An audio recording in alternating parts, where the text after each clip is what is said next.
American McGee's Alice is a take on Alice in Wonderland, but this time Alice is insane and maybe Wonderland is in her head or something. We'll talk more about that later, but for now, as is traditional in my videos, we'll start with graphics and style. But this game needs some help to be compatible with widescreen resolutions. Unless you have the remaster re-release thing that, as far as I can tell, was purchasable on Steam back in 2014 or so. I didn't buy it back then. So the version I'm running is the release version, version 1.0.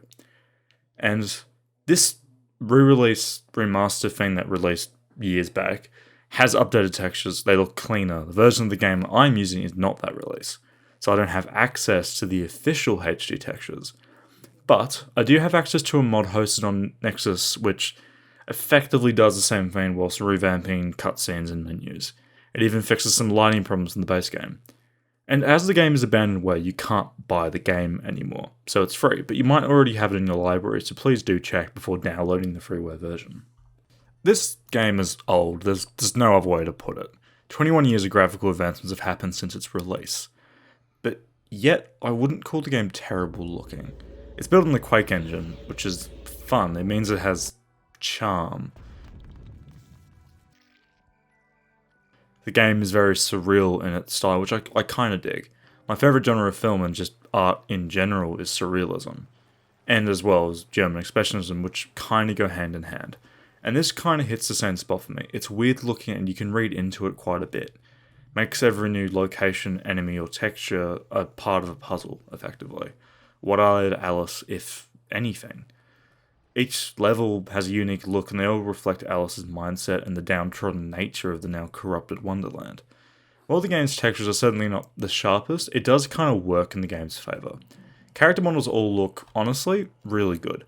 They're not high definition, but honestly I don't think they would look better if the textures were considerably upscaled or artificially sharpened using AI or whatever. The Cheshire Cat has never looked better than this, apart from maybe the sequel, but I haven't played that yet. So we'll wait and see on my verdict on that. This game has this permissional atmosphere. It feels like you're on a road trip and you come across this town that just isn't right. Like, you know the town, but something's off, the slight details. What I'm basically trying to say is this game is very strange at times. It's not quite like LSD simulator levels of strange, but it's more in line with a surrealistic type of strange. Like Inland Empire, but a little bit less creepy. I mean, the first enemies in the game you literally come across are playing cards that also have internal organs. That's fucking weird. But they also just look great when they get ripped apart by a thrown knife. So that's awesome. This game has some killer design. From enemies to Alice herself to the levels, it's all really varied and just interesting to play for and just to look at. Your constant companion is a talking cat with human teeth. It's not exactly a warm, inviting figure, but he's your friend. He's always sinister, like he knows something that you don't, he's shifty. And this is a far cry from the T.S. Eliot Cheshire Cat, which, yeah, makes sense.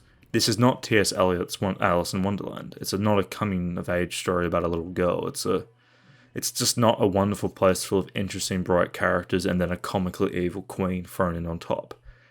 It's American McGee's Alice in Wonderland. It's Alice's personal hell. It's a universe of evil creatures that want to devour her. It's fucked up and it's cynical. It's a fascist place where gnome slaves exist. It's a very visually, for a lack of a better word, fucked place. Rabbit is fucked. The Mad Hatter is very fucked. Caterpillar is surprisingly normal. He's just a stoner. It's a weird, fucked up place regardless. Off with her head. Which I think it's very apparent in the game's rather unique visual style. The strange angular designs, how nearly every doorway is at an angle, the void that is constantly present at the far reaches of a given area. It also explains why the characters look like that. Which reminds me of a point that I wanted to make. Why does Alice look relatively normal? Is it meant to be because she's not twisted by the corruption? Is she pure? Maybe? I think that works, so I'll go with that. But everything in this game just looks so weird. And I've seen stranger designs in games, but this is an Alice in Wonderland spin-off effectively, right? It's So having designs like that in this game is just so juxtaposed with what is like a childhood staple book thing. Like, this is still childish and cartoony, but it's gruesome. It's brutal. Some of the designs actually remind me of Vivisector, which was a line I never thought I would say, but here we are. I think the most impressive thing is, although this game is 21 years old, it feels like it could have been made today. It feels like the kind of game that would be made to emulate or celebrate the graphics and design of a game from the year 2000. It would release on Steam with a price tag of $40 and be tagged as a retro third-person shooter, which maybe means it was ahead of its time, which I suppose it was in a lot of ways. The animations for characters are very well done. It all feels fluid and none of it stuck out as bad. I didn't notice any animations that abruptly stopped or didn't loop smoothly, which alone is a monumental success. They still can't get that right nowadays. Effects are excellent. They sell the atmosphere and the impact of damage. But, to be honest, my favourite effect is still the card soldiers being cut in half by your thrown knife. I just think it looks fucking beautiful. Particle effects are extremely well done as well. They look great even now compared to modern games. The steam effects might be a bit over the top, but at least you can see where it fucking is. Plus, it fits into the style. There's no complaints here from a graphical level. And, I can't complain. So, really good job here. Which brings me to another thing that really surprised me about this game. The soundtrack, and I do also suppose the audio at large as well. The soundtrack is composed by a member of Nine Inch Nails, not Trent Reznor, but Chris Vriana, and it's a standout soundtrack. It perfectly sets the atmosphere and mood for each level and stage. One track is effectively a children's choir mixed with some atmo tracks. It's creepy, it's eerie, and it sets the tone so perfectly for that level. And when you get into more of the militaristic settings of this game, it switches to a military marching band. The variety is staggering and it all sounds good, and it all links into whatever level or situation you're in.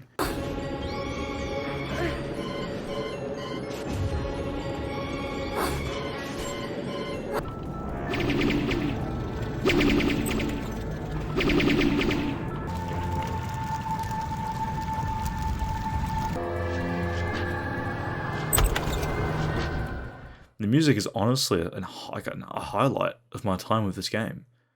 As is the rest of the audio experience. Voice lines, expectedly from a game from the year 2000, are a little off in terms of quality. Technical quality, that is. Delivery is solid, though. The truth would reduce you to a blubbering baby. Are you the savior Rabbit has been telling us about all this time? Alice in particular, voiced by Susie Byrne, is a standout.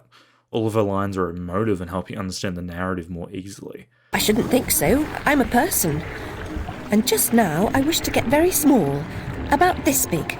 My only real complaint is she sounds a little bit too old. But, fits in with the vibe. So, again, is that really a complaint or is that a personal taste thing? I can't really quantify that, so I don't know. The Cheshire Cat, voiced by Roger L. Jackson, is another standout here as well.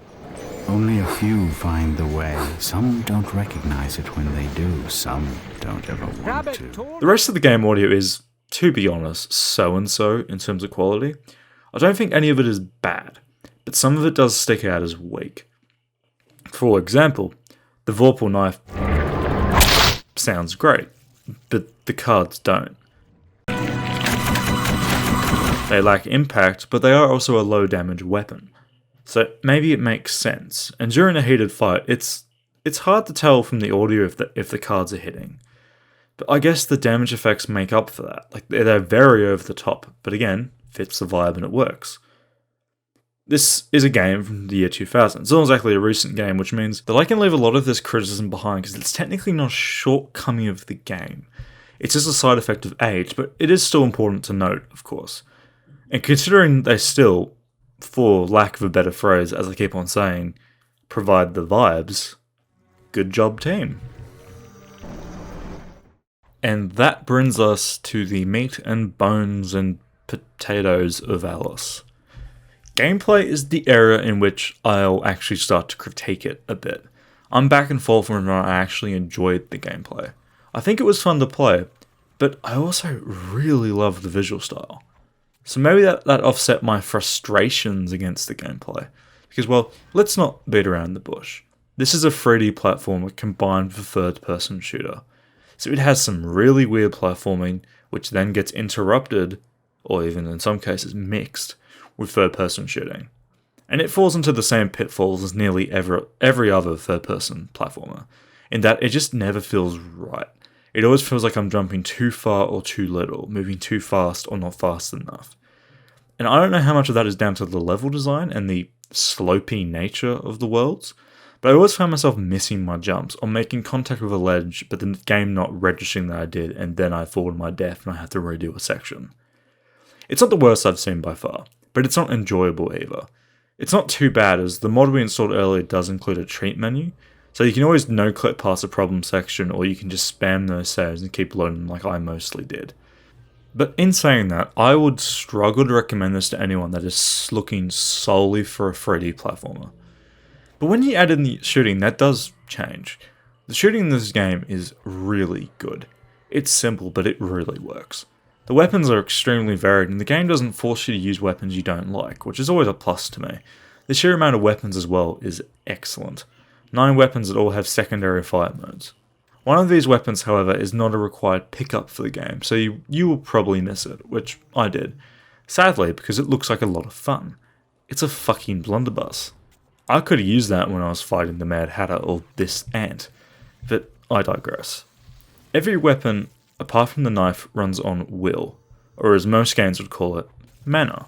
Mana is a non-regenerative health, effectively. You pick up mana from every enemy you kill. These red drops here give both health and mana in fairly equal amounts, and nearly every enemy drops it. Some enemies drop more, some less, but every enemy drops it.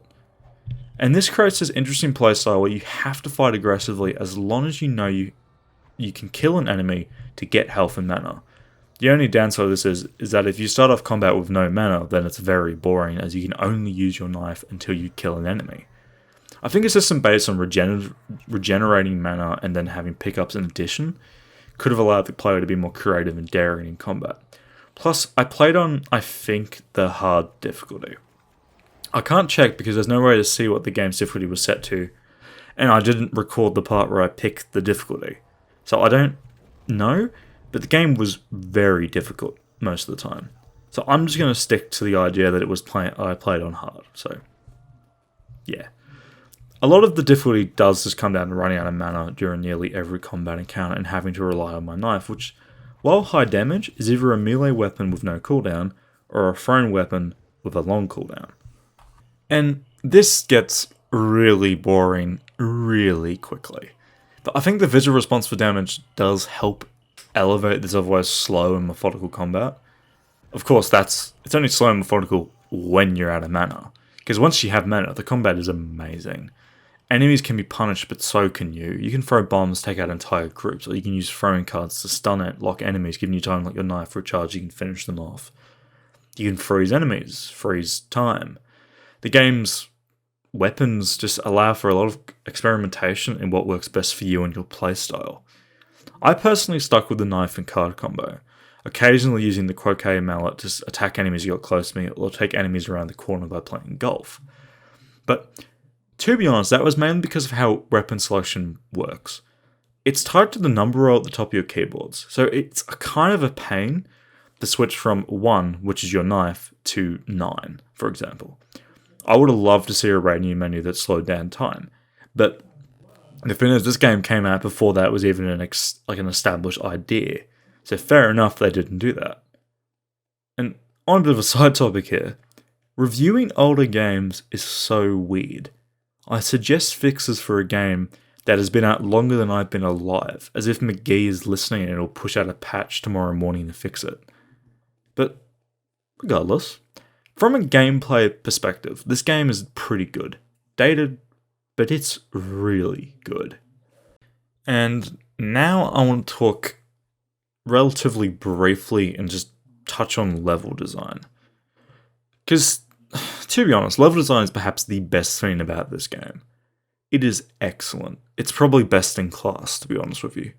The sheer amount of variety is awesome, from water levels to castles to mechanical systems to a steampunk horror house, or maybe a town made out of chess pieces.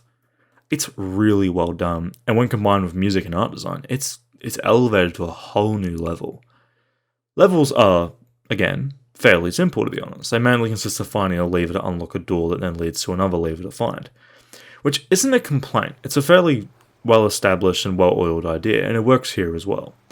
But what really sets this game apart from others is just the sheer amount of variety and points of difference just in terms of style on display. This game oozes style. Even a couple platforms in the void to jump between is elevated, be it by floating clocks flying in and out of the scene or trippy vortexes of light and colour. Nearly everything that is conventional in third-person platformers is different enough to seem brand new here, which just makes this game so much more interesting to play through, because you have an idea of how the game's going to progress, but it progresses slightly differently. Like, I expected this game to start off with very realistic settings, which then morphed into surreal, like, worlds and areas. But that didn't happen. It just started off as surreal and ended surreal. The thing that changes is the tone. It starts off like oppressive and very fascist in tone. But then at the end it just ends up depressive, which, links in with the narrative.